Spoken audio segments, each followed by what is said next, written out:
Bismillahirrahmanirrahim. Assalamualaikum warahmatullahi wabarakatuh anak-anak. Perkenalkan, nama Ibu Via. Di sini Ibu mengampu mata pelajaran Ilmu Pengetahuan kelas 7. Nah, untuk kalian Ibu ucapkan selamat karena kalian telah menjadi peserta didik di kelas 7 SMP ini ya. Nah, dan ini adalah hari pertama kalian dan pertemuan pertama kita dalam mempelajari materi tentang ilmu pengetahuan alam. Dan materi pertama ini kita akan membahas tentang besaran dan pengukuran pada makhluk hidup dan benda lainnya. Anak-anak, materi yang pertama yang akan kita bahas ini mengenai tentang penyelidikan IPA. Jadi, pembelajaran IPA itu tidak lepas dari kegiatan pengamatan. Kegiatan pengamatan ini tidak melibatkan satu penglihatan saja seperti mata, tetapi melibatkan semua panca indera yang dimiliki siswa. Panca indera tersebut antara lain rasa, warna, bunyi, berat, dan bau dari benda yang akan diamati. Penyelidikan ilmiah IPA melibatkan sejumlah proses yang harus dikuasai. Antara lain yang pertama, pengamatan, yang kedua membuat referensi, dan yang ketiga mengkomunikasikan. Yang pertama, pengamatan. Menggunakan panca indera termasuk melakukan pengukuran dengan alat ukur yang sesuai. Pengamatan dilakukan untuk mengumpulkan data dan informasi. Yang kedua, ada membuat referensi. Membuat referensi ini merumuskan penjelasan berdasarkan pengamatan. Jadi nanti kalian untuk menjawab rumusan masalah atau untuk menjelaskan sesuatu yang kita amati ini kalian harus mempunyai referensi baik dari buku ataupun internet.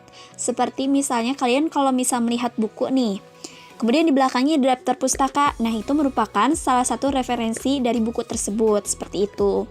Kemudian yang ketiga, mengkomunikasikan. Mengkomunikasikan hasil penyelidikan baik dalam bentuk tabel, grafik, dan sebagainya. Jadi mengkomunikasikan di sini biasanya kalian harus membuat sebuah laporan. Laporan dari pengamatan yang kalian amati baik dalam bentuk tabel ataupun grafik. Seperti itu ya anak-anak. Selanjutnya, pengetahuan ilmu pengetahuan alam ini dibagi menjadi 4. Jadi IPA ini bukan hanya IPA saja, akan tetapi IPA ini dibagi-bagi lagi menjadi 4. Yang pertama ada fisika, yang kedua ada kimia, yang ketiga ada biologi, dan yang keempat ada ilmu bumi dan antariksa. Di sini Ibu akan menjelaskan satu-satu ya. Yang pertama fisika.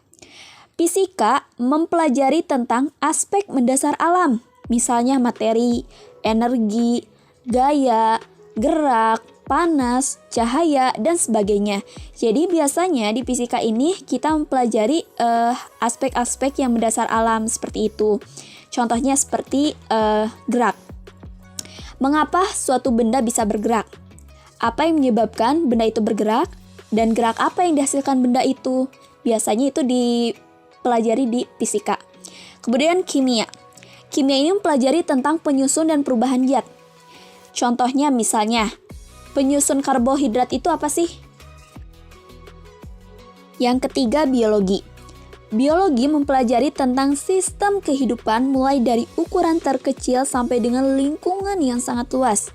Jadi di pelajaran biologi kita akan membahas bukan hanya benda-benda besar saja, akan tetapi kita akan membahas makhluk-makhluk dengan ukuran terkecil seperti bakteri, sel, dan sebagainya.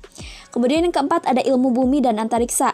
Ilmu bumi dan antariksa ini mempelajari asal mula bumi, perkembangan dan keadaan saat ini, bintang-bintang, planet-planet, dan berbagai benda langit lainnya. Selanjutnya, kita akan membahas tentang besaran. Apa sih pengertian besaran itu? Nah, di sini Ibu akan menjelaskan ya, anak-anak, pengertian besaran.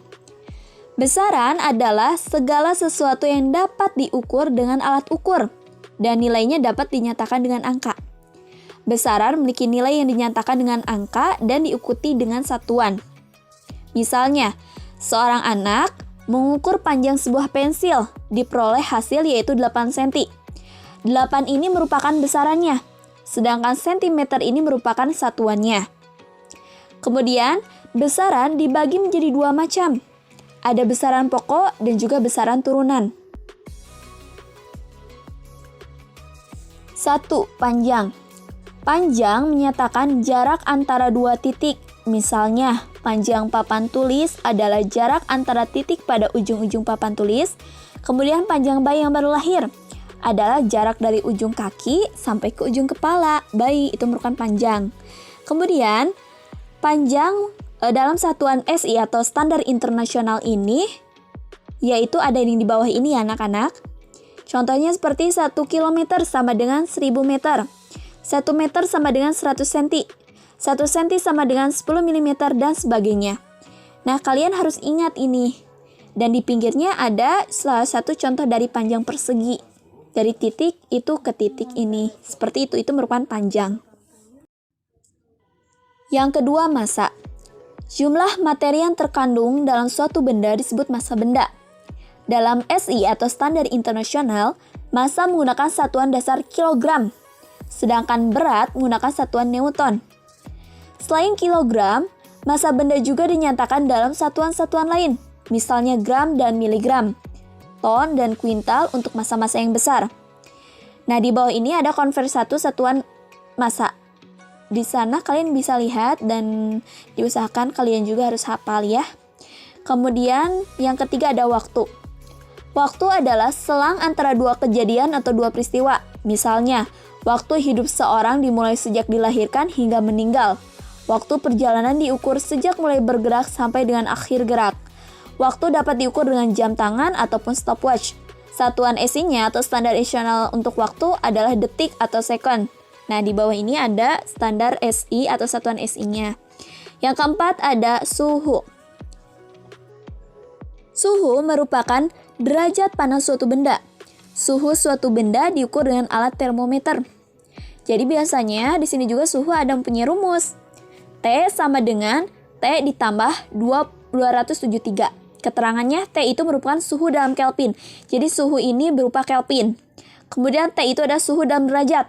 Berarti T kecil itu ada suhu dalam derajat, kalau T besar itu suhu dalam Kelvin. Anak-anak, di depan Ibu telah menyediakan sebuah tabel. Tabel ini merupakan tabel besaran pokok. Jadi besaran pokok ini terdiri dari 7 besaran pokok diantaranya.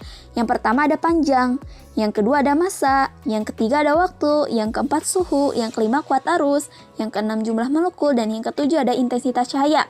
Kemudian satuan SI-nya kalian bisa lihat ya, kalian bisa baca aja di tabel itu satuan SI-nya atau nama satuannya.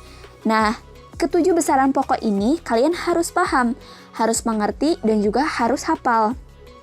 Nah, biar kalian mudah mengingatnya, Ibu mempunyai sebuah kosakata atau rumus biar kalian tidak lupa. SMP jiwaku.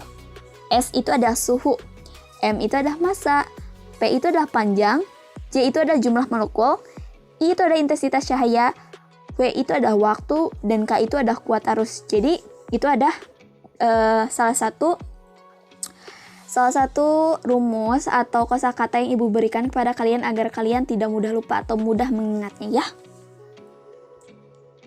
Nah, anak-anak, di depan Ibu telah menyiapkan 2 contoh soal untuk kalian agar kalian lebih mudah memahami materi yang Ibu sampaikan tadi. Contoh soal yang pertama, diketahui 1 km 1000 meter, 1 meter 100 cm, 1 ton sama dengan 1000 kg. Ditanyakan 3 km sama dengan meter. Berarti kan ditanyanya 3 km ke meter. Nah, di sini 1 kilometernya ada berapa? Ada 100 meter, 1000 meter. Jadi, di sininya kalian tinggal dikalikan saja. 3 dikali 1000 meter sama dengan hasilnya 3000 meter. Kemudian ada contoh yang lain lagi. 2,5 ton sama dengan berapa kilo? Ton ke kilo berapa? Di atas sudah ada kan 1 ton sama dengan 1000 kilo. Kalian tinggal kalikan saja. 2,5 dikali 1000 kg sama dengan berapa hasilnya? 2500 kg. Nah, anak-anak seperti itu. Apakah kalian paham? Yang kedua, Raisa memanaskan air hingga suhunya mencapai 65 derajat Celcius. Berapakah suhu tersebut jika dinyatakan dalam Kelvin?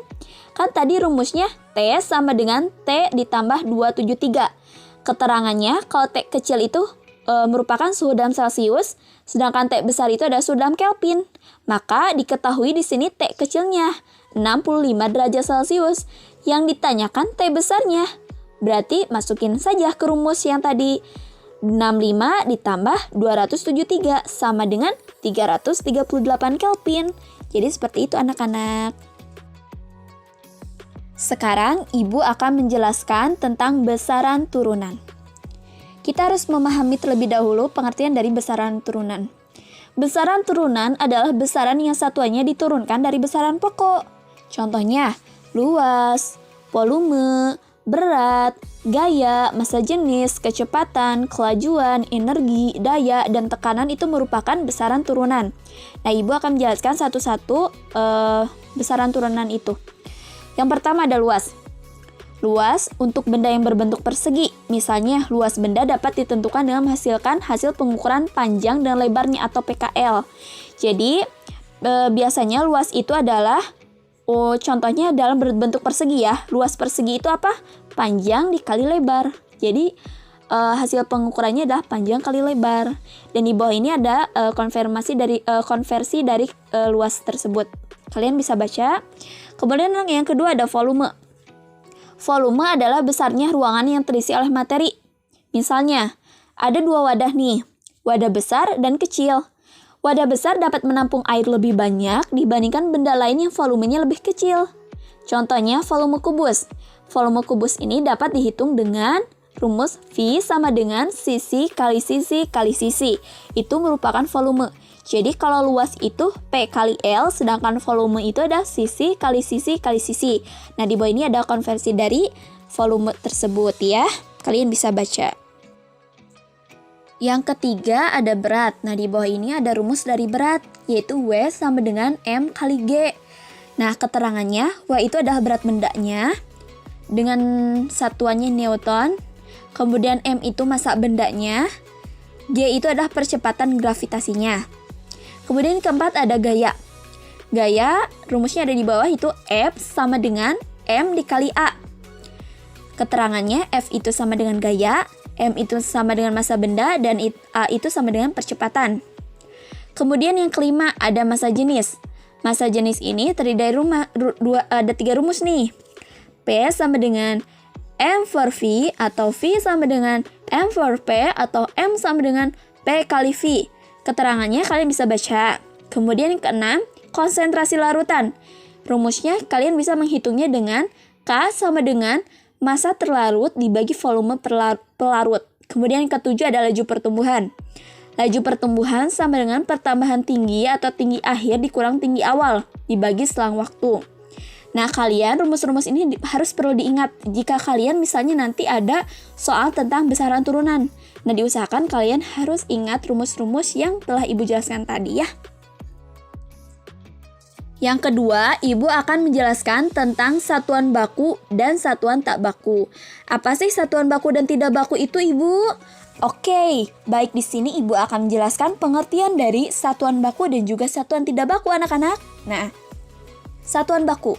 Satuan yang jika digunakan untuk mengukur, hasil pengukurannya selalu tetap untuk semua orang. Jadi kalau satuan baku itu kalau kita mengukur suatu benda itu, si hasilnya itu bakal tetap atau sama semua orang itu. Nah, contohnya misalnya kita mengukur meja dengan penggaris. Otomatis pengukurannya juga akan sama untuk setiap orang. Misalnya si A mengukur dengan penggaris, si B dengan penggaris, maka hasilnya juga akan sama kalau dengan penggaris. Sedangkan satuan tidak baku, satuan yang jika digunakan untuk mengukur, hasil pengukurannya tidak selalu tetap untuk semua orang. Contohnya, pengukuran dengan jari, jengkal, hasta, depa, dan kaki. Jadi satuan tidak baku mah tidak selalu tetap untuk semua orang. Contohnya kalau misalnya kita mengukur meja dengan jari. Misalnya jari Dini dan jari Doni pasti berbeda pengukurannya. Nah, seperti itu contoh dari satuan tidak baku. Alhamdulillahirobbilalamin, pembelajaran hari ini dan materi yang Ibu sampaikan dicukupkan sekian sampai di sini. Dan semoga apa yang disampaikan Ibu kalian memahami dan mengerti. Dan jika kalian belum paham atau belum mengerti, kalian bisa langsung menanyakan ke Ibu melalui WhatsApp group ataupun personal chat, langsung ke Ibu tanyakan saja ya jika kalian belum paham. Nah, kalian harus tetap semangat belajarnya ya, meskipun kita masih belajar daring, belum tatap muka, tapi semoga secepatnya kita bisa tatap muka ya. Oke, terima kasih atas perhatiannya. Wassalamualaikum warahmatullahi wabarakatuh.